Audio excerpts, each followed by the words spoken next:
Why, hello, Alice. You have come at such an opportune time. We have royalty in the building this evening. We have the one and only Mr. Cody Parson joining us Oh, once again. hello. It is such a pleasure to see you, my friend. Great to see you. Always good to see you, Alex. Yeah, and I got you at a good time. You got a lot of stuff in the Yeah, works. right in. And you called me right before I left town, so it worked out well. I'm Yeah, glad we could make this happen. yeah, man. It's been a long time coming. I fucking love you, dog. Yeah, I do love you too, man. When's the last time I was thinking about this the other day? When's the last time I was in? Before Possum last year? I think at some point last summer. I think that was it. I I came tell in, you it what. was like me, Ben. I think Will might have been there that night. Oh, yes, Chaos Yeah, Council. Chaos Council one night. Yes. Yeah, right Yeah, before the Dusty last. came in too, I think Yeah, too. Yep. that was Chaos Council 2. Uh, was that the Tiger King one? Ooh, That maybe. might have been when we had Tiger It was King the on. Tiger King one. It was Yeah. the Tiger King one. It was because Man, that was I missed the call. I got there right after the yeah. call. I was Yeah, like, that damn. was a trip. Yeah, go watch the go watch the last Chaos Council we did. Yeah, Cody was Classic. there and we called Tiger King from prison. That was cool. Or It's all a technically he cover called up, us. baby. It's all a cover Yeah. up. So yeah, tell us about you got some music coming out, you got some events coming up. So Yeah. I guess last time I was still kind of like finding my ground, kind of finding my feet in Nashville and finding my feet in like the scene here and the community here. And overall, like we got through last year's possum and we came into the winter and we kind of took it a bit slower. We had a show at Exit In back in the fall, and we did my tribute show and a couple other things here and there. We didn't do a whole lot through the winter, but I lost a couple band members, had a little lineup change. Now my brother that was in Whiskey Angel with me for years, Ian, is playing guitar for me again. So we started writing a bunch of new stuff, and now stuff's got a bit heavier, and we're actually I'm playing in Paducah tomorrow night. We're going to be in Paducah all weekend recording. So kind of going to record some new stuff with that. So little lineup happened in THC, but we kind of better in the long run. It's we got my brother playing guitar and another guy Colin here that's here in town, and he's local, and he plays with a bunch of people, knows a bunch of people. He's good. He fell in pretty well. Um, and other than that, Julian kind of jumped up with me, and we're kind of taking some reins onto some bigger, more local things. I once I came to town, I wasn't much of a promoter. I made the choice to not like jump directly into promoting again. I had originally come from Clarksville, where I did was the main kind of promoter for that entire scene for a long period of time, and I really wanted to come down to Nashville and just feel things out before I went directly into doing that again. And after about a year and getting through last year's possum, me and Julian talked a bit more about it, and I kind of spitballed this idea to him.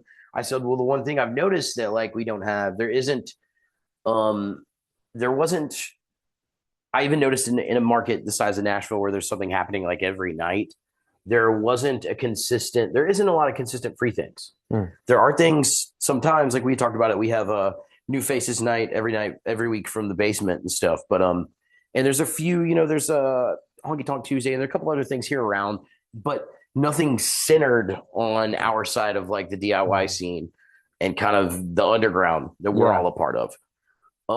And I had kind of like started spitballing that idea to Julian. I said, man, what if we try to get together like a monthly show that's completely free, that's somewhere with good parking access, that's all free, which we got.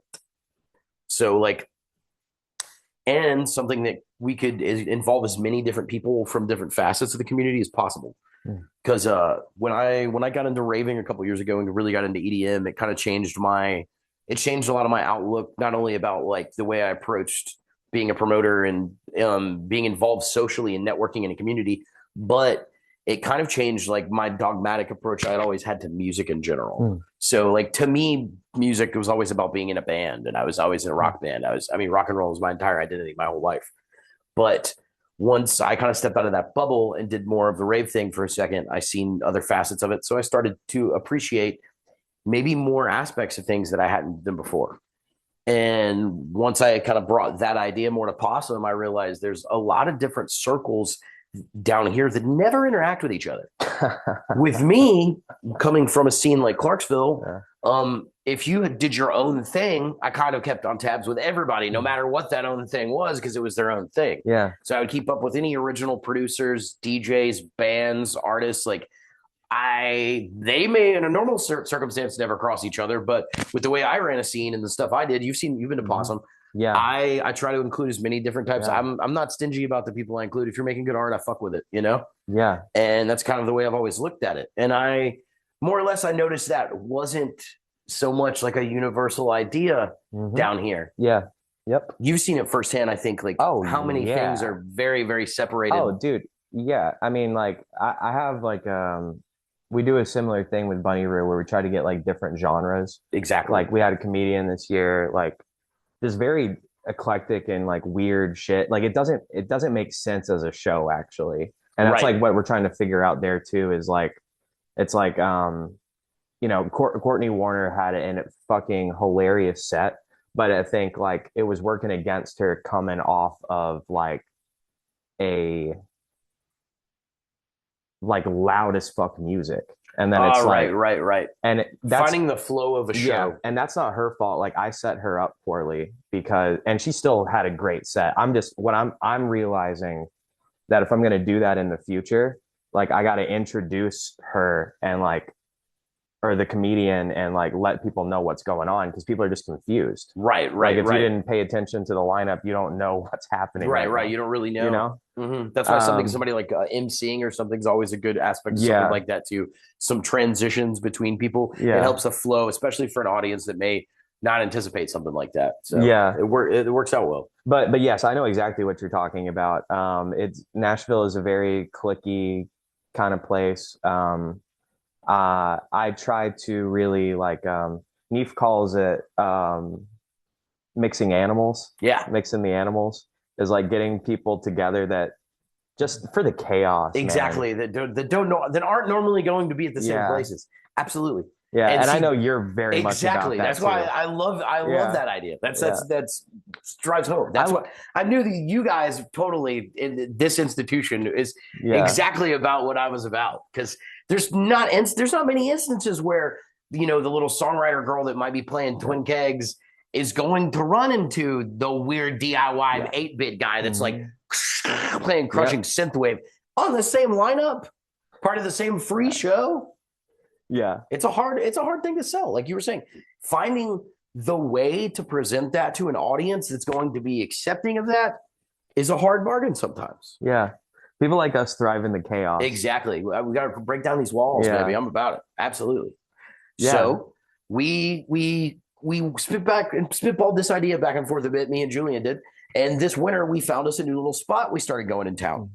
With that being said about the communities and stuff, think about how often, and this is one thing we both agreed on too, think about how many different venues we have and how many spots we've tried to do. And like, at the end of the day, like doing events in a lot of these same spaces doesn't so much contribute to the idea that is along with this too. So I was like, well, we need to find somewhere that's not really like made for us to do this, and we need to do it anyway. Yeah. Oh, dude, I love that. That's great. That was the other. I was like, let's shake everything up. Let's kind of shake the whole idea up. So I started playing darts really heavily this past winter. I got really into darts. Hell yeah. And we found kind of a little dart bar that was off to the side. My friend Kayla found it. And she was like, we got to go to this little spot. And I had just come to town. I didn't know about some of the old gyms of Nashville. This dart bar was one of those gyms. It had just been changed ownership back in December. We went in December for the first time. And it used to be called Will Hagen's. It's called Players South now. It's over off Murfreesboro Pike. Okay. But we started going there pretty regularly. They just changed owners, got to revamp their kitchen, revamp their menu. Food's fire, prices were fire. We love the vibes. We've been in there a bunch. We're going so often we met the owners. And I brought up to Julian, you know, I was like, man, this place is kind of tiny, and then the owner lady was like, well, you know, we have a whole like back. And and she brought us out. There's a huge volleyball court in the back. There's a big patio. There's like it's a whole setup. And my brain was like, and we started talking about it. And it's in a little industrial park with no other businesses open around it on the weekend. So there's like 7 on all the businesses around are like, you guys do any of the parking you need. Oh yeah. So we have all the free parking we could want. It's going to be a free event. It's behind this old classic bar that's been active in Nashville since the 70s. Used to be called Will Hagen's. So a lot of people, it was one of the classic Nashville dives. But our generation, the younger crowd, has not like picked up on it in a long time. And I was talking to this new owners and stuff, and I told them my idea. I was like, well, I do this music festival, I play in a band, all the things. And I really want to do this. I want to have an idea. I want to bring a bunch of vendors in. I want to do an entire free event and have people through the doors. And this spot just happens to be pretty perfect for it. And they were like, we would love to. So May 9th, we are having our first official of Something United event. I am so fucking excited. May 9th, what's the name of the place? It's called Players South. Players South. On Hell May yeah. 9th, 2 to 8. There.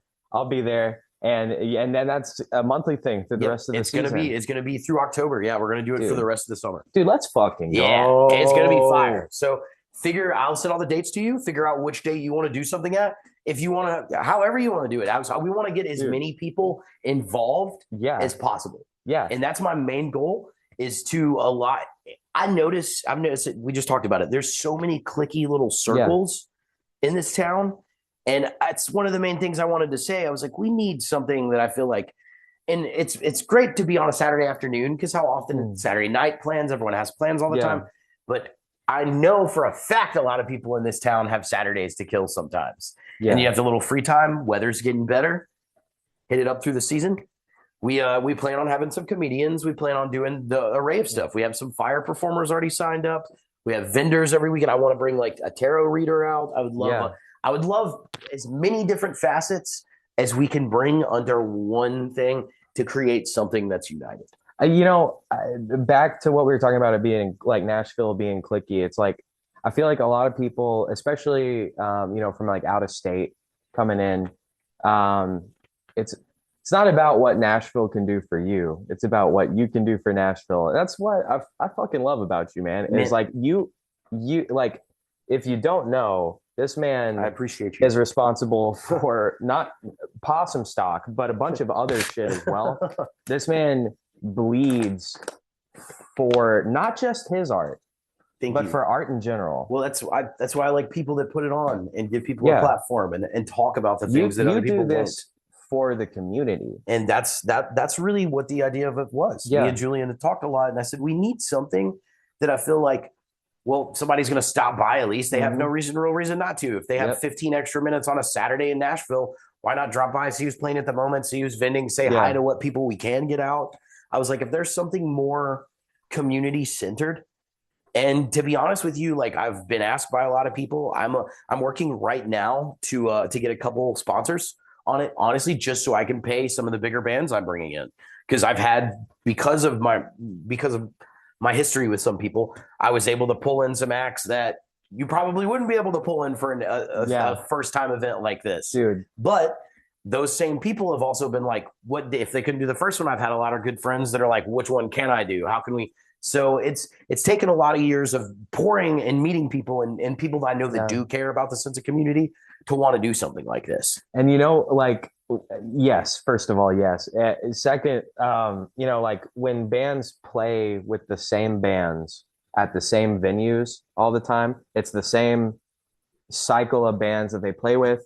They don't realize that that's not doing them any favors. At all. It's a real lack of foresight because, like, dude, mixing the bag up like that chaos that we love so much.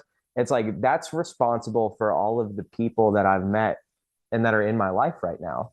Like, like if I like not when getting invited to stuff and it's like, oh, I'm meeting all these people and those are connections, and then you make new connections through those. It's like doing that kind of thing. I just don't think people understand the value and how much that can enrich your life when you do stuff like that. 100%. I try to tell people often. I have a minor in creative writing, so I'm like really into fiction writing, and I'm a DM for years. Also, I'm a Dungeons and Dragons guy, so I've done all that stuff too. But I always thought when I have like brainstormed the idea of magic systems of like maybe creating my own world, universe, whatever, I always like come back to the idea of a superpower, of there being like a superpower in the ability to connect people together. And I I don't love that. think it's something that like I've always loved the idea of in my own narrative, like if we follow some tropes, like if we have a very classic like a youth that kind of is the call to arms person for this entire cast of characters.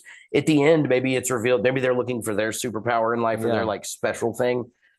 Go through the entire story and the entire saga of something to find out that like maybe they never really had one, but their power was the fact that they brought everybody together. Yes. There's a game out it's called Metaphor Refantasio, and they have like a similar idea where what do they call it? Um It's a concept that's like it's really a beautiful thing once you start to appreciate it. yeah, that's so important. It is a superpower to connect people.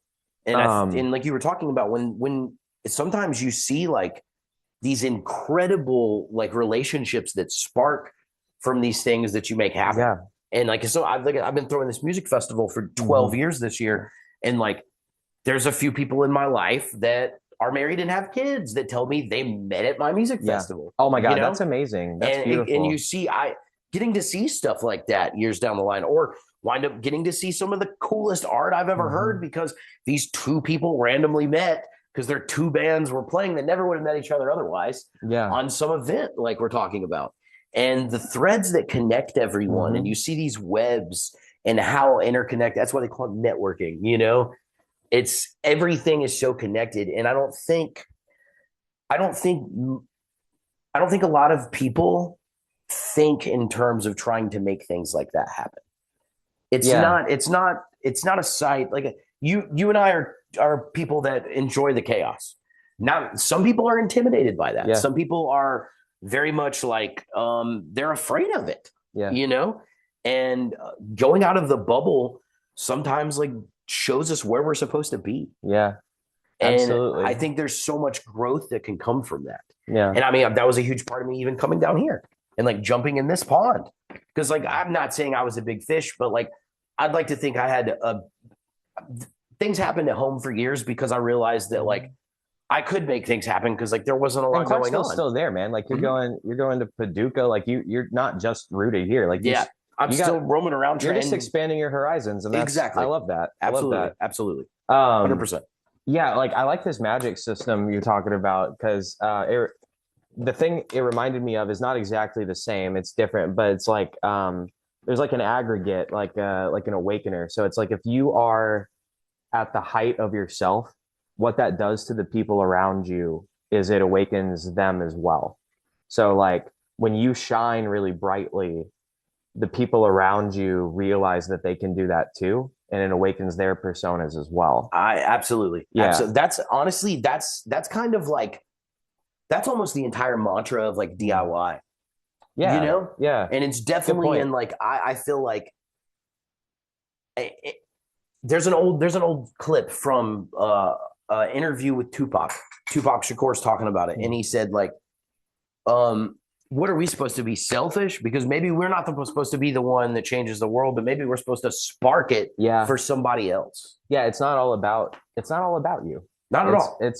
And that's such a better way to live because absolutely. It's like, would you rather be the king of a bunch of like of a desolate world, or would you rather be a peasant in heaven, right? Absolutely. Like I would rather be a peasant among titans, you know, that absolutely. Like that's the way to be. That's the best place you could possibly be at is you're surrounded by dude, like we're so fucking blessed to be surrounded by so many amazing, talented people. Yeah. And like people don't talk about it enough. And we're included in that. Like we're among those people, but it's like so many amazing, brilliant minds around us. It's like I don't know where I'd be without that, you know? For sure. We are at a very interesting point in humanity too, like the culmination of our species now. Like, and again, back to the McKenna thing we mentioned before. We are the byproduct a million different fates vying for the same kind of like destiny. And it's wild because like we're seeing it now. It scared the fuck out of me. It's kind of wild. And honestly, it doesn't even surprise me that happened. Was kind of crazy, the timing on that. Yeah. I'm glad we got that on camera. Yeah. God, you love it. Holy shit. Perfect. Yeah. Anyway, excellent. Before you were so rudely interrupted. No, perfect.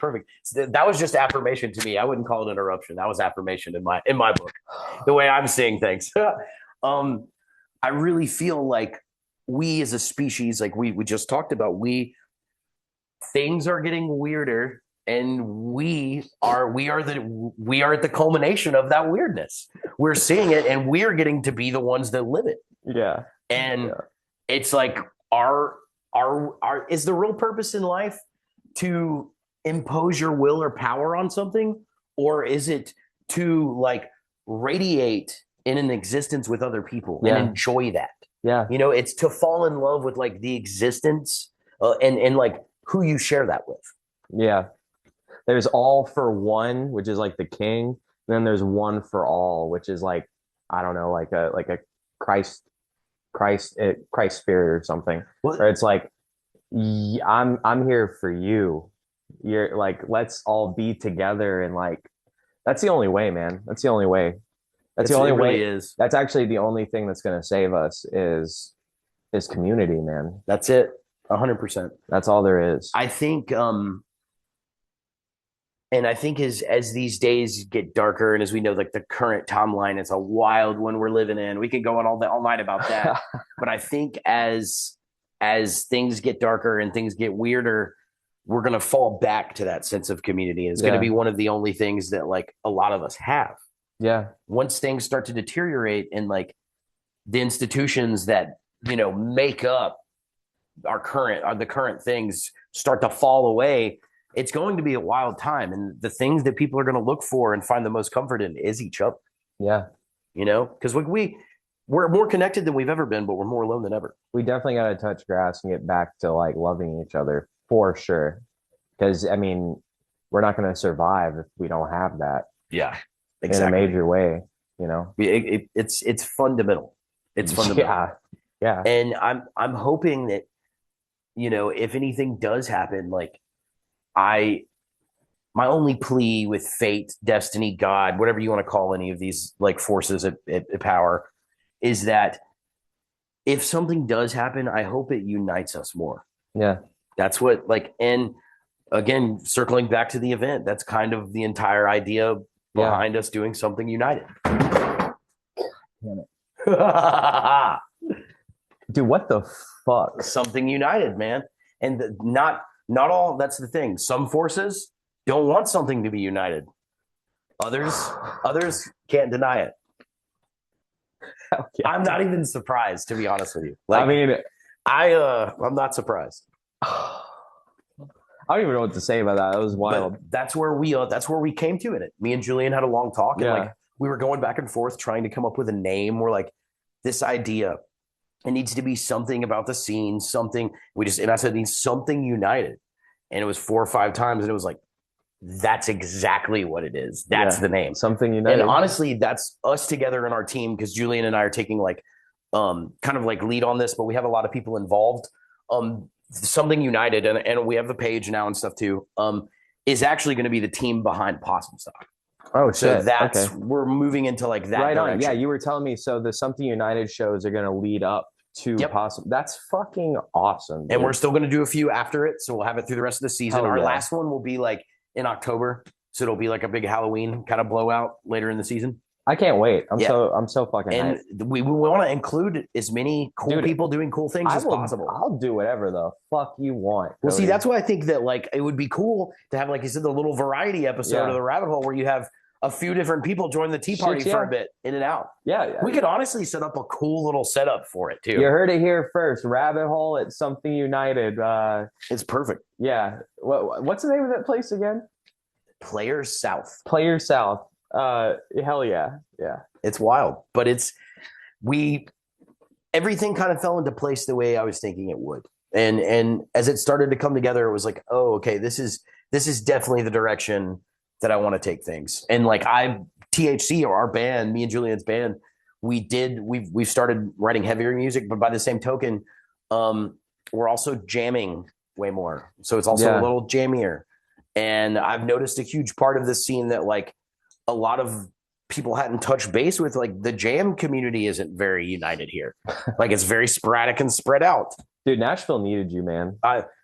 I'm honestly, I'm just trying. I want to feel like I see all my friends again. Yeah. That was one thing that I loved about, we had monthly house shows back in Clarksville. Okay. We had the year before COVID, we started January 9th, 2019, we started a monthly house show at my friend Sarah, Justine, and Margie's house. It was called The Matchbox. And I came in with the idea, I was like, if we do it once a month, that's all it needs to be. Everybody can be the social thing. If we only charge $10, I can pay bands enough to be. Yeah. Man, it was fire. Those shows always had 150 plus people every time. Shit. There was always people. It was the in a fucking house. It was the one party a month. God we had damn, the whole basement a little bigger than this, completely full to the brim with people. We had this is the best part. Analog TVs, like rabbit ear TVs. We had 26 of them, and we had them spread all throughout the entire house, in every bedroom and all the bathrooms. There's a big back porch where everybody was smoking and partying. We had all these TVs spread everywhere. We had an analog transmitter in the basement. Oh shit! And we had 2 guys running analog cameras. So the entire house show that's going on in the basement, packed to the brim with people, is broadcasted to the rest of the house. Oh my God, we did it once a month. And that's the year before COVID, man. That's how I was pulling a bunch of really good bands from down here because I was paying well, and you would get to play to a fucking basement full of packed kids. And like, it was a party. There was always people at. But if you treat things, and to be honest with you, I've paid attention in the past like year and a half that I've been here, Alex. I've watched the circles. Mm-hmm. And like I mentioned before, I go out to the EDM stuff. I know for a fact I'm one of the only dudes like in the scene. There's a few of them, but I'm one of the only dudes that you can see at like Night We Met on a freaking Wednesday, turn around and see Cobra like later that night.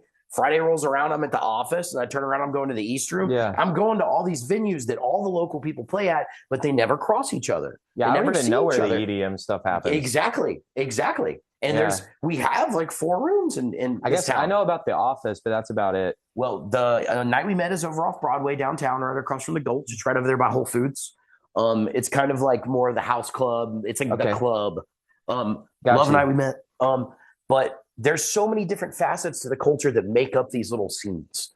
And I kind of started paying attention to how this community would throw a show, or how this scene would throw a show, or how like this part of the scene would throw a show. And like we talked about the Nashville rock scene, and that's when people come in and try to tell me something about it. And I was like, man, I've been a part of it for like 14 years. I got my ear to the ground enough, you know? And I started to notice, okay, that's what's going to bring people out. That's the circles. These circles are in with these circles. These people all play together because they're all in these friend groups. These people, every kind of event kind of attracts certain circles. And so my logic was like, maybe if we just pull like, you know, a sixth of everybody's circle and make our own big funky inner tube. It seems like a huge missed opportunity not to do that. And I kind of had like the same thought that you did when I got here, is like, why aren't y'all communicating with each other? It seems like a missed opportunity, but I got to be honest. I think part of the reason people don't do that is because they can't control it. If you start mixing everything up, you don't have any control over it. But why would you want to control? Like, you don't control a beast. Like, you just let it roam, right? Yep. But it's like people want control, and that's a problem. That's a huge problem. 1,000,000%, Alex. That's such a good point to make, because I know you and I both, you see it with musicians a lot in this town. A lot of musicians don't want to like connect other musicians. They're scared. That's some bitch shit, honestly. I agree. And when it's the thing too, where like, if somebody, then you get into, you owe me this favor, I met them before you, I knew, and so much of that kind of stuff pops off and happens like a lot.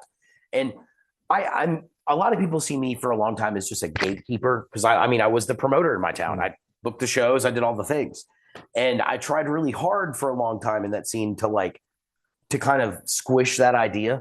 Because everyone that plays a part in a community kind of has like a role to play somewhere. Yeah. You know, everybody can contribute in their own ways. Yeah, absolutely. I know dudes there's a couple dudes I can name right now in Clarksville that come to more shows than any musician I know. Than like any musician I know. Shout out Yeah. Matt Love. The Yeah. dudes like that I'm just like, I look over and I'm just like, what up? Good to see you, man. Yeah. Because they're at all the shows. And I it's mean, like, dude, those are the most important people. you're kind of Absolutely. one of those people, Alex. You're one of those Yeah. people that, you know, you can expect you to show face. Like, Yeah. and people like that, like people need those presences. Because just like you said, there's a lot of people that are afraid to relinquish control. Yeah, that's a lack of foresight. It irritates the shit out of me because it's like, man, you know, I've done enough psychedelics and uh just have enough life experience that like my eyes are like, and I know you have it too because it's the shining. When you have the shining, you can see when other people have the shining, right? So like I see you. So I know Real recognizes real. real recognize real. Real recognize real. So like I know you're gonna understand what I'm about to say, but like my eyes are so glued to the crystal ball, like I can't not see the future. And it irritates the shit out of me when people can't see a few steps ahead. Because if you were smart, you would try and build community. If you're not trying to build community, if you're trying to gatekeep shit and like keep control of things, you're stupid. Like you're not looking far enough ahead. You're not looking past your own nose. You know? I understand where in like as I grew through like being I came into being in the scene in the beginning as a performer in a band as like everybody else and kind of grew through it and started doing more things on my own. And then stuff shifted around me to where I became like the sole person doing a lot of those things. And I understand why people start out that way, but yeah, it's easy after a while and being like heavily involved. It's hard to see how they stay that way. Yeah, you know what, man? You're right. It's a maturity, like coming of age thing. It's a thing where you realize you grow out of that. Exactly, you do. Yeah. Well, if you're lucky, because I mean, enough, I guess now think about it, I wasn't always like that. You know, right? Like I didn't always get that. And I don't think any of us kind of naturally do. It's something that we come into as we get older, and we become more accustomed to being around this kind of stuff. And like people socialize. And here's an interesting thing that I learned like when I was in school. The fundamental basics of like human interaction and like socializing together is the same no matter the kind of like cultural and circumstances.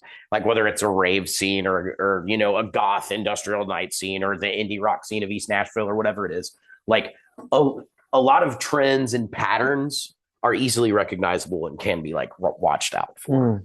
And I think it's often we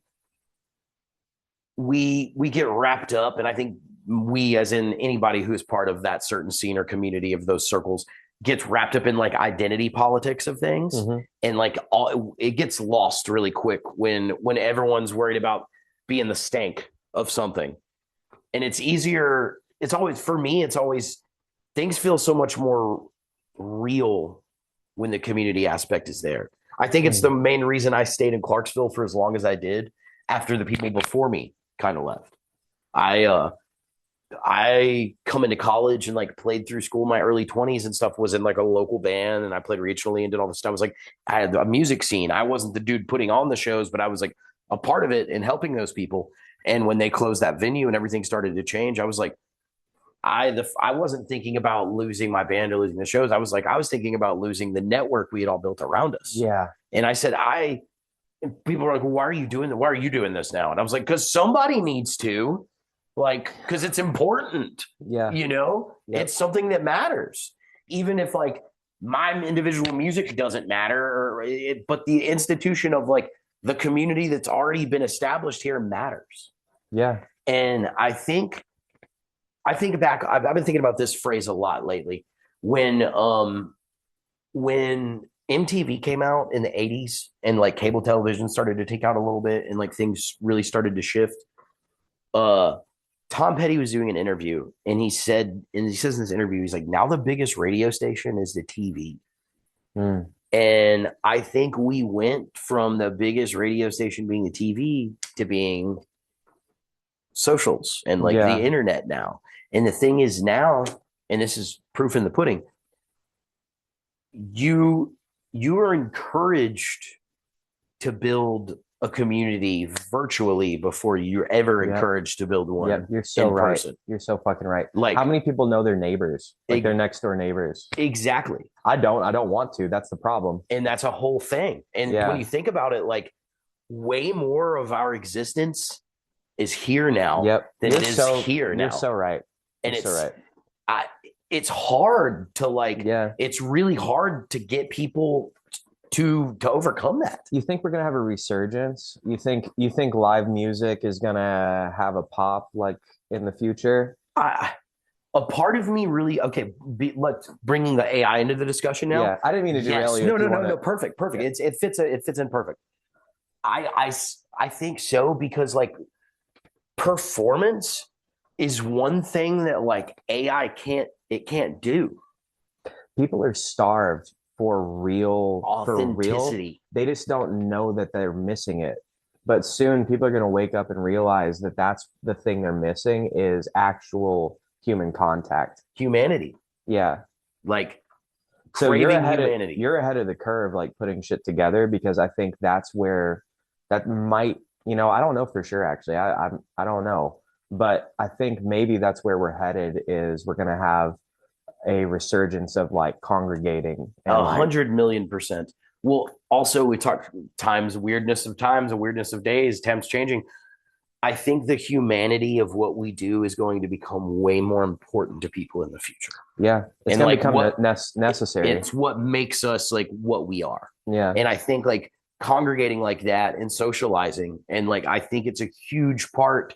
That's why, to be honest with you, this comes back to another discussion that like me and Dusty have had a bunch of times. Like, music is a universal language. Like, and church knows no religion, there's a reason many of these things are beats of the same bird. There's many of it. So it's locked together. That gave me chills. That's right. It's true. It's the complete truth of it. Because it's like, preachers are going to preach no matter what they are, no matter what the message is. Preaching's the same. If it's a completely different message, Amen, you're brother. still preaching the same. Like, it hits the same way. And those are the things that you can't be like, well, you're not that different. You eat the same way. Yeah. You die by the same diseases. There's way more you have in common than you have. And to be honest, I think that's the one thing I do feel good about, Alex, about things changing in a rapid way. And maybe like we just talked about earlier, about there being something very profound that happens soon. Because I think we kind of need it. We need to all be reminded what we have in common again, more than why we are different from each other. Yeah. We got to learn to love each other, man. Entirely. We got to learn. It's got to come back. Yeah. And, they say that humanity works in like cycles.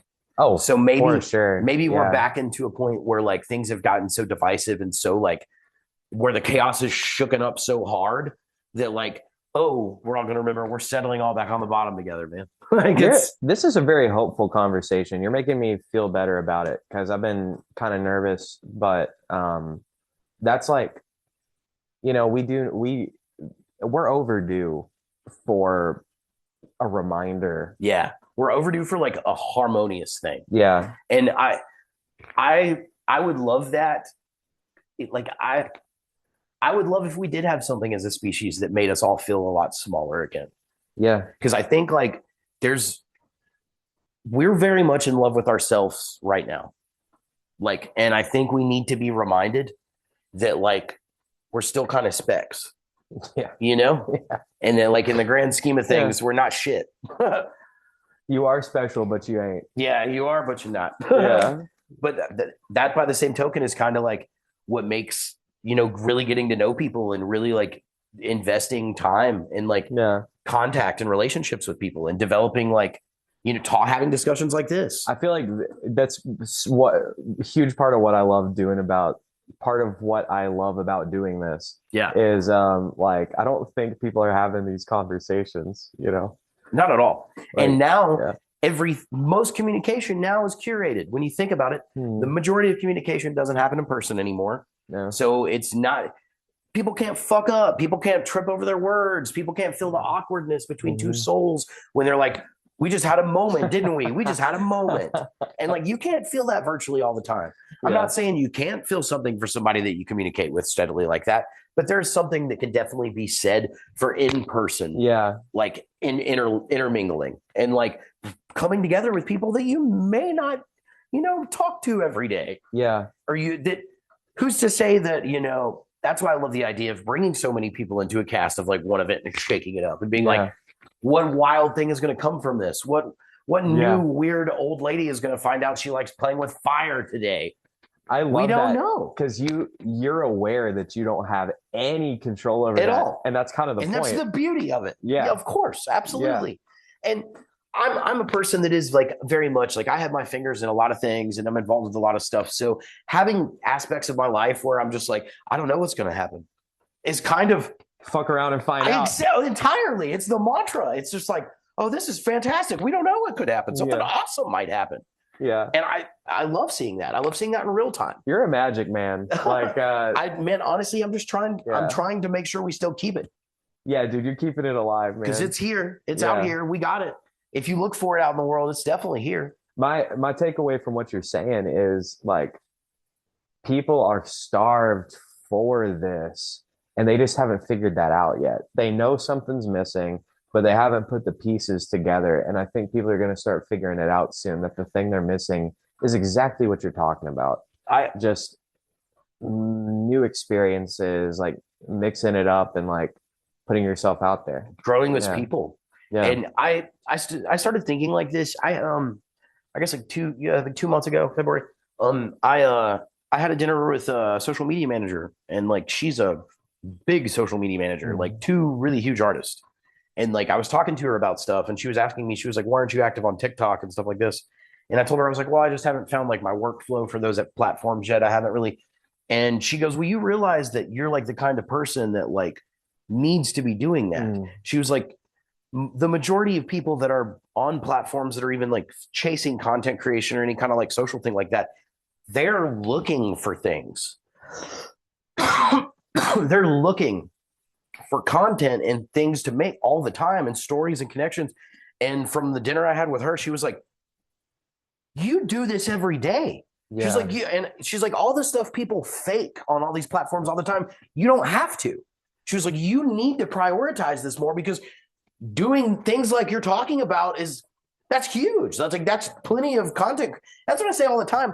I said, if I really cared, man, giving people a platform, like taking every day to meet Nashville is full of incredible people in from every trade, every profession, every walk of life. And like, I'm blown away by some of the people I wind up having conversations with. Yep. And Mickey's, for fuck's sake. Like, I was in there one night, and this dude like was kind of over beside us for a minute, and he was at the end of the table, and he was alone for most of the night. I just went up to him and I was like, man, what's up? I've seen you here alone all night. Dude, talk to this guy for like 15 minutes. He is like super embedded with Pinnacle and like the banking, like all a dude that makes way more money than should be hanging out and drinking at Mickey's. Yeah. And that's like, probably why he goes there. Exactly. Yeah. But it's cool to kind of meet. Well, of course, he knows this person, and he's got some connections here. But it's so wild to me. And I was just talking to him. I was like, man, what the fuck are you doing in the East? And he literally was like, well, I was supposed to meet a girl here. I was like, of course you were. Hell yeah. Of course you were. I was like, it's Nashville, baby. I was like, I love that. That's awesome. That's fucking great. And you never know, man. You never know. I met this dude who his entire life's work, he doesn't work now because he made the patent or like created some part for the automatic fucking tennis ball machine. Oh my God. So like he fixed that or like revolutionized the automatic tennis ball machine. So he's just like hanging out. And I was just like, what do you do? And he's like, well, I made this thing years ago. It's not what I do. It's what I did. It's what I did. And I was like, and he's like, I was hanging out in Nashville. I was like, I'm in a good city to do it. I mean, they say it like, we're in between LA and New York. We're like this showbiz town in the middle of the country. We're like the one plane ride from here to anywhere else in the country. I hear that a lot of times about Nashville. It's one plane ride away from anywhere you want to be in America. Perfect. If you don't count like Hawaii. Anyway, but like as far as anyone in show business or anyone like in tech or anyone, it's such an easy stepping stone Yeah. for people. There's a lot of people here. And yeah, there's exactly. a lot of like big names that here you would never expect. Yeah. And it's funny to just come across some of those, like maybe not those big names, but maybe they're somebody on their board. Yeah. You know, 2 steps over. Dude, the sky's the limit, man. It really is. And I feel like people don't, that's one thing I think some people, they don't like appreciate enough about Nashville is that like we are such a cultural mixing pot too. Yep. Like there's still other big cities I've been to and spent time in that like have the same kind of people everywhere. And that's not the case here. I've heard that, you know, like I didn't grow up in Nashville. I grew up in Fayetteville, Tennessee, which is like about an hour and a half south of here. But like I've always lived in Tennessee, and like so like even when I didn't live here, this is where we would go to do things, you know? Yeah. This was always like I feel that. I feel that. As from Clarksville, same kind of thing. Yeah. Nashville is like where you go. It's where you go. It's where the zoo is, where the games are, so like, you know, concerts, all the things. And my sister lives in New York now, and it's like going there it's cool, but state like, or city? She in the state. She lives like right south of the city. Okay, so she's still like, close when I go enough to visit her, know, like we'll go into the city, right? Then okay. But what did they say? Oh, like I don't really have much of a frame of reference for other places. Just visiting, not really like living right, spending else. a lot of time. Yeah. But I've heard that Nashville, because you know my relation to Nashville is the DIY stuff, right? Yeah. But there's like a whole bunch of other shit happening here that like is out of my depth. Like I know I've heard, like I don't really know, but I've heard that like this is a huge medical industry place. Oh, 100%. Like Vanderbilt's one of the best hospitals in the country. Yep. Ivy League of the South. Yeah, a lot of medical supplies are built here. Huge agricultural state, Tennessee. Food. Nashville's a huge food city, I've heard, especially for breakfast, but also like you're bringing up diversity, how diverse it is. You can get good food of any culture, any kind in Nashville. Yeah, you really can. It's become a mecca in the last decade. We've seen a lot more too. Probably have 15 years, really more. Like I like that. 2011, man. Like there's the meme that pops up every once in a while where they'll show it, and it's like the 2011 skyline compared to like the modern skyline, and it's like holy shit. Okay, that was before me. Oh, yeah. Dude, it's wild because that's 2011. I always bring up as like a good time for me to bring up like Nashville because it's really when I started coming down here like regularly. I got you. Because like I was in college at Austin. I went to college at Austin P in Clarksville and was like up there. And I played down here once I started playing shows when I was like 16. But I didn't start hanging out down here until I was old enough to like drink. I got you. That was for me. It was 2015 when I started coming here. Moved here like 2019, 2020, but like stuck my foot in the door in like 2015. Right. Started like checking stuff out. So that had already happened by the time I started becoming aware of things here. Right. Okay, you were in the heyday. It was like 2015. You were kind of coming in that's honestly that was a good era for things. That was like the old Nash. A lot of the old bands from those days were freaking awesome. Free Carter, when the East Nashville group first ever opened, like very beginning. Now it has like 300,000 people in it or whatever. But I remember when it was like 300 people, maybe a little more than that, maybe like 3,000. Yeah. But Carter Hayes, the admin, he was the drummer for local band Young Wolves. He was all over shit, and he had like a really thresholded image of him like as his profile picture. And we have those posters there was stickers of him, like just like band stickers all over East Nashville, like the free card, and it was just like a picture of Carter's face, and he was the admin for the group. So he went to jail at one point, and like everyone posted a Free Carter thing, and it was like everywhere in East Nashville for like a month. That's awesome. Free Carter. That was a wild time, man. That was a wild time. Back when Taylor Cole's first band, dude, Chalaxy, I don't remember his very first, but they were like one of his earlier bands. Ruled. One of the coolest Nashville bands ever. It's like badass psych rock, like super psychedelic, so good. Just different era, different times. Mojo Fix back then, Abe's band. Yeah, dude. What a good era of Nashville. Yeah. But I'm not giving up on that kind of stuff. That's the deal. We're bringing it back. That's it. We're bringing it back. We're bringing back old Nashville, which some people may have an issue with. But too bad.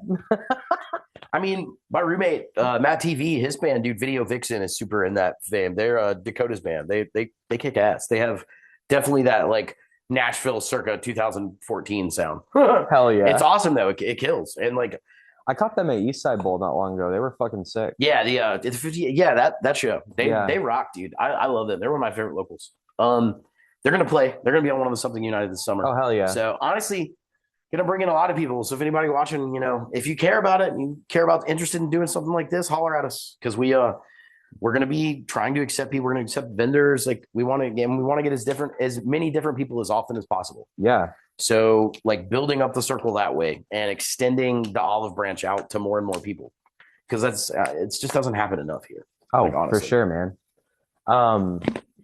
Before we move on, you've got. Do you want to?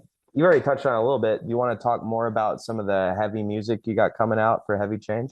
I heard some of that at East Room, I believe. Yes, you did. You definitely did. Heard some of that. Yeah, I'm here for it. Okay, so my lineup change, like I started the Heavy Change right after COVID, coming out of COVID 2021. So like that spring when I first seen like tickets getting, going on sale for shows and stuff again, I was like, all right, it's time. It's like, so I said, well, I'm going to start my own band. I'm going to do, and before, and you knew this for a while, we were Cody Parson and the Heavy Change. We were my name and the Heavy Change. Yeah, I noticed you. Because I came in with the idea that I wanted to do like a Tom Petty thing. And I was still going to be songwriting. I wanted to do something a little heavier, but I had lost members before, changed members of my old band. And I kind of threw that idea out the window that I don't want to do it anymore. I said, I'm kind of over having to juggle people. And if like one person can't do it, the whole act can't do it. Like, so I wanted to do my name in the band thing. So I started Cody Parson and the Heavy Change with the intention of if I change members, it doesn't matter. It changes. The Heavy Change changes. So it's fine. That's fine. That's the reason. Yeah. And THC, it was all these little things together. Yeah. I said, we got Julian. We got Julian 2 summers ago, the same summer I moved to Nashville. That same summer, Mikey joined the band. He started playing keys for me. But 2 of the guys I started the band with, Matt and Dalton, both came to me this winter and stepped down. They stepped back and said, Dalton took over his family business. Matt had some things happen in his family, with his family too. He had to like focus on. So they both kind of had to step back. And I took it pretty rough at first because like getting new members for anything and revamping a band is always hard. And like having to train new people, it's a lot. But before Matt and Dalton left, we had started discussion last fall with Julian and everybody after being in for a minute. We had started writing new stuff, and Julian was like, maybe he was really behind the idea of us dropping my name from it. And he said it was because he felt that in the long term that like maybe everybody would be more committed if they felt like it was everybody's project more and not just my project, Sure. And it didn't just feel like it was my band. I mean, both of the things make a lot of sense. Exactly. Both angles make sense. Now that you got Julian, and he's committed. To be honest with you, Julian is more committed to playing music with me than probably anyone's ever been, besides maybe my own brother. And he's such a motherfucker. I love that motherfucker. He's the man, dude. He's done so much doing Something United, man. He's stepped up so much, and I'm seeing what a great thing is. Julian and I have a very particular different set of skills, which is amazing for each other because we don't step on each other's toes. Yeah. We do shit for each other that the other one doesn't do. So we complement each other a lot. Yeah. So I'm very lucky in that regard. And playing music with him, he puts on a show. He's a hell of a drummer. So I needed somebody that was like trying to play rock and roll. I can definitely see how like what you're saying about the name made sense for what you were saying, but maybe because of Julian, it's like I understand what he's saying too, and I like that. We definitely were coming into a different era of the band. Well, that's why we had started back in the fall. We had our Exit In show, and I told him to bill it on. I told him to bill us on that without my name. I said just bill us as the Heavy Change on that. And they were still all our socials still had Cody Parson the Heavy Change. So like we were kind of working through and getting to that point, and we had recorded last summer a few songs, and we're like working on kind of progressing through that. And then Dalton and Matt quit this winter. And Julian really wanted to go and move more into the name of just using the band name because he wanted to write as a band. Sure. Again, because he wanted everybody to kind of contribute. Yeah. Whereas I've always been the primary songwriter. Yeah. Well, ironically enough, as Dalton and Matt like stepped back, that entire idea became even more prominent as my lineup shifted. My brother that was in my band for years, Ian, who's in Whiskey Angel with me, my original band, he's playing lead guitar for me again.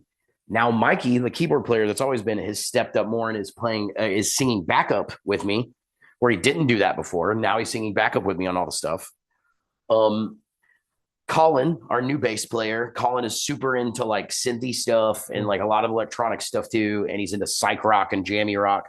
So he kind of came in ready to like lay down fat bass and like explore tonality. And it was really clear that now we actually have shifted to become the heavy change. So what we were working towards, and even Julian brought this up last time, he was like, it pushed it even further into that. Yeah. So since we had the new lineup and like we had talked and we got together with Colin, we jammed with him. Me and him played together. It was really good. He played our first show with us. It felt right. And then kind of right after that shift, like probably a day or two after that first show back in February, we played with Colin, I started writing again. And like what I started coming out with was just like, fuck you riffs. It was just like, oh, this is like nasty. This heavy. is fuck you. And people had said for years, me and Ian's original band, Whiskey Angel, back in the day, that was kind of like our thing. We were like heavy, fuck you, sludgy, like rock and roll. It was just, it was heavy. It was all very like ripped. And we both play. He plays a Les top. He plays a Les Paul. He plays a gold top. I played 335, and he played through like a JCM 800. I played through an Orange 8030. It was just British Gibson guitar, rock and roll. Fuck you, loud, and it was like that. Yeah. And when I got Matt and Ian and I, like, he's my brother, so we've always still, but he stepped away from playing like that kind of music with me, and now, honestly, like him stepping back in, it's almost like this is Whiskey Angel 3. But now it's the real change that Julian was looking for has happened. Yeah. And I was like, well, it's the heavy change. And I was like, heavy times call for heavy music. And I was like, well, we're in the most fucked timeline we've been in a long time. Yeah. So I sit down, and like I said, 2 days, probably like 2 days after we played that show with Colin, because we played my buddies Mojo Hand from New Jersey. You seen them at Possum a couple years ago. Yeah, I know Mojo Hand. Yeah. They were in town. We played with them that night. Played the early show at Underdog. We'd be done at 9. I'm getting up to play at like 8:45. The sound guy comes up to me and he's like, man, can you guys like cut half your set? And I was like, yes, actually, that's fine. Because I'm in production. I understand shit like this happens. I'm not going to throw a fucking fit, whatever. It's what it is. And I said, it's all I needed. The show must go all on. I needed to see if Colin would do it, if it would work. And it sure as fuck worked. I was like, run it, baby. So he plays it, and then I go home, and I'm like, okay, this is the heavy change now. This is what it's going to be. We can really switch everything over. And to be honest, Alex, I was okay with dropping my name from it because, like, I told my brother too, and I told Julian, I turned 35 this year, and I've been playing in bands since I was 16. So, and like during that entire time, I've never taken a break. I've never stopped booking shows. I've never not been active. I've never not been releasing music. And to be honest with you, like, this might sound selfish of me, but I feel like I've done this for almost 20 years. Yeah. And I told Julian too, I said, man, like, I don't know that I have it in me to form another band after this. You know, I'm playing with my brother again, which is for years and years. He only stopped ever playing with me because he had 2 kids. You know, we played from a time where, exactly. He had 2 kids, and I was fucking playing regional shows and still playing every weekend. And he's like, I can't do this, man. And you know, they're my niece and nephew, but now things in life are different. Things have shifted around a little bit. His kids are older. He has an old lady. Everything's like, things are together. And of all the people, and like I said, when my other members quit this past winter, if I didn't have because I have some really good gigs on the book this summer.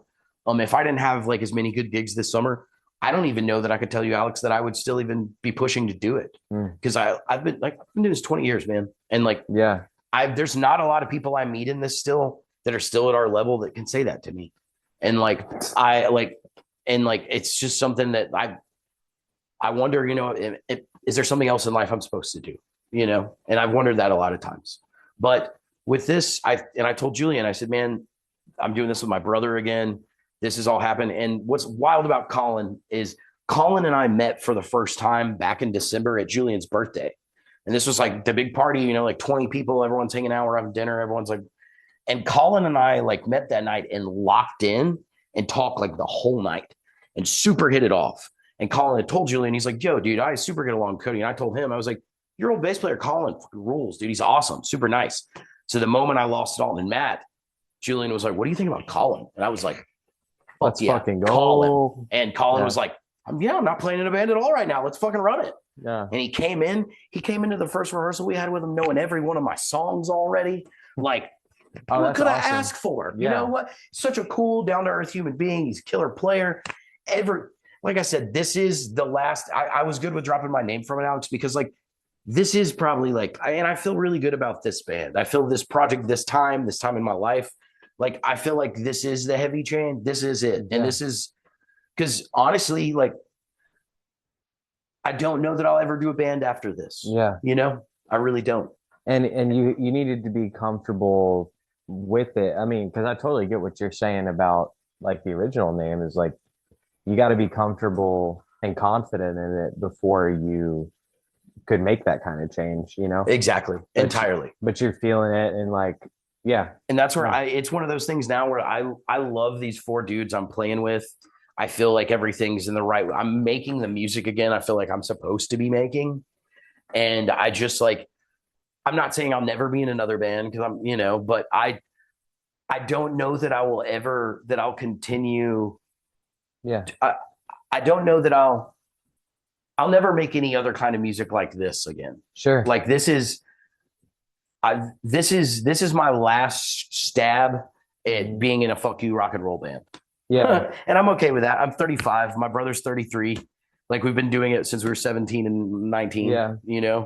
My buddy Chance keeps trying to get me to rap. And I'm like, dude, I'm sure.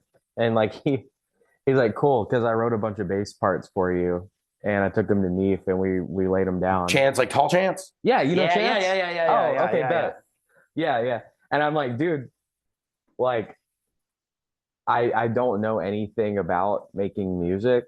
Like, someone else is gonna have to drive this, but like, say less, And like, just for shits and giggles, If you find that you have confidence in it and you find flow and you have a good time with it, Alex, you should do a song with us at Possum Jam. Oh, sure. I don't know about that. I don't know if I'm ready for that.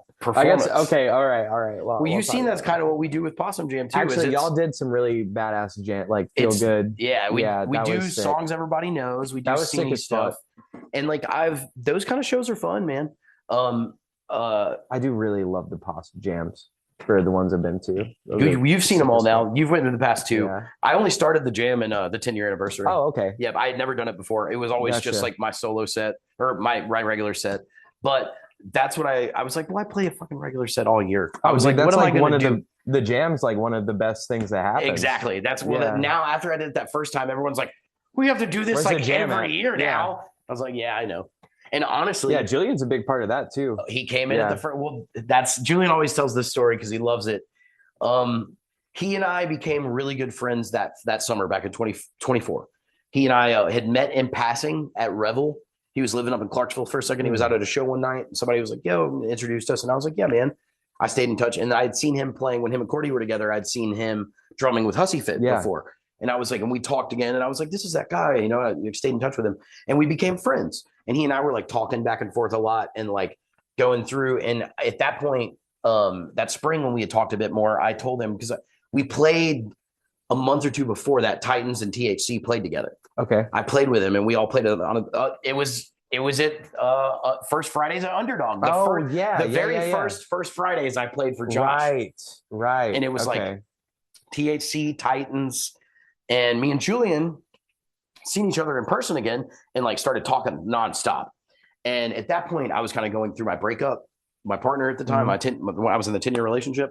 And Julian had moved to Nashville leaving a marriage.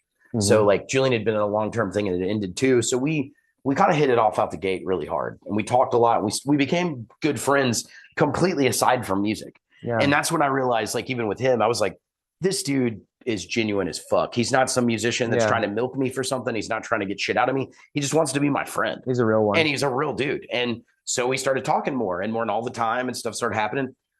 I lost that earlier that spring. I had lost my drummer. He came to me. He was having a baby. He was becoming a firefighter. And he was like, hey man, all this stuff's happening this year. I'm going to have to step back. And I said, well, will you play possum? Will you play possum stock and it be your like last show with me? And he was like, I'd love to. So my OG drummer of the Heavy Change, Josh Lanham, love you, Josh. He said, I'll play your last original set with you guys. He's like, you got to find a new drummer. So I had some buddies fill in that summer. I played in an emo band for a while called Toxic Patterns. My drummer from that band filled in. Anyway, truly it came up that I was like, well, I got to do Possum Jam. I was like, I'm going to do this fucking jam and do all these like covers. And I asked Josh, because I was like, can you play this? Can you play the jam with me too? And Josh he still is firefighter. So he couldn't. He was only off Friday. So he's like, I can play the original set. I can't play the jam. Yeah. So I said, okay, fine. I said, well, what I'll do, and I already knew I was going to do this. I was like, I'll try to find somebody from the scene, like a good drummer that has presence, that's in the community somewhere, that's already playing possum stock, you know? Yeah. Didn't know. I was like, but I'll try to get them in, because it was supposed to be a jam and he was like an all-star band. I said, let me do it. So I approached Julian. We were friends at the time, but I was like, hey, I'm doing a super jam at Possum Stock. It's going to be called Possum Jam. And it's like an all-star band. I've got some different people coming up. I need a drummer for it. And he was like, bro, I'd love to. Fire. Awesome. Hell yeah. And like, I wasn't telling him that was like his audition, you know, because more or less I was going to be like, if he was good, I was going to be like, you're going to be my drummer like all the time now, right? And that's exactly what happened. Like we went through it. We got through it. We get to jam. Julian fucking kills it. And I'm on stage and I was like, Julian, you're going to be in the band now, right? And he was like, what? And I was like, yeah, it's kind of awkward for me to bring this up here, but I think you're killing it. What do you guys think? You said Julian should be the drummer of the band? And everyone was like, ah. It was funny because Julian was like, motherfucker, duh. I was like, yeah. So after that, I was like, so yeah, you're going to be the band now, right? He's like, yeah, of course. So since then. I love that. And even now, like, because Julian's played, we've become so much more focal points in each other's life. Julian's friends, a lot of Julian's friends in the scene. Me and him have connected. Last year, Titans was on the jam.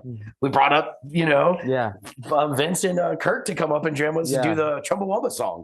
And it was a blast. We all had fun. Vince killed it. And it was fire. And little stuff like that, it goes like so far. And building, that's why Julian was the perfect person to do something united with. Because a lot of the ideas and the integrity that I've tried to bring to things and like the genuineness and like the real community building, Julian like feels that with me. And that's why I knew, and I've always told him, to be honest, as like I told you a minute ago, Alex, I have not had anybody in my life that has been to be honest with you, man, Julian and I, as long as we don't give up on each other, we're going to do something together. We're going to make it somewhere doing something. Cause we have each other's back really hard. And I feel like we believe in the same things. Yeah. And like in any band, that's hard to find. Like all the music shit aside, like finding people that are like our core, the same kind of people that believe in the same things.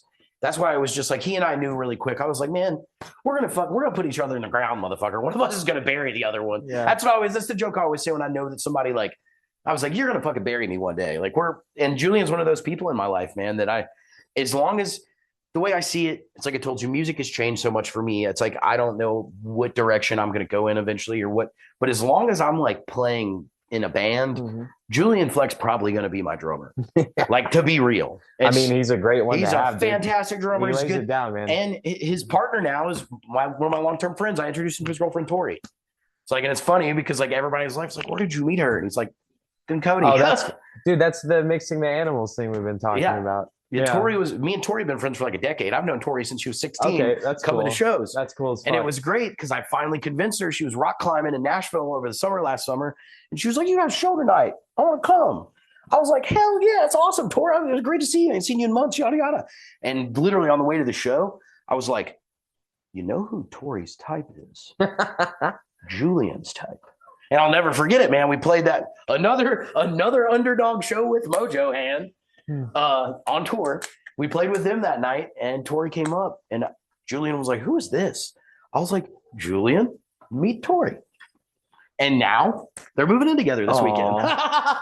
That's awesome. Yeah. I love stories like connecting things like that, connecting dots. That's so cool. It's cool. It's worked out really well. Julian and I, he's my best friend down here. Like he's by far like Jules is my best friend by a long shot here. Him and Mike Carter, young robot Mike Carter. Michael Carter is one of the best human beings in the world. That motherfucker. He's another person that is a very special, amazing soul. He does the thing we're talking about mixing the animals, but that is one of the first people I met in Nashville. Yeah. Awesome. He did the intro song for my podcast that plays before every episode.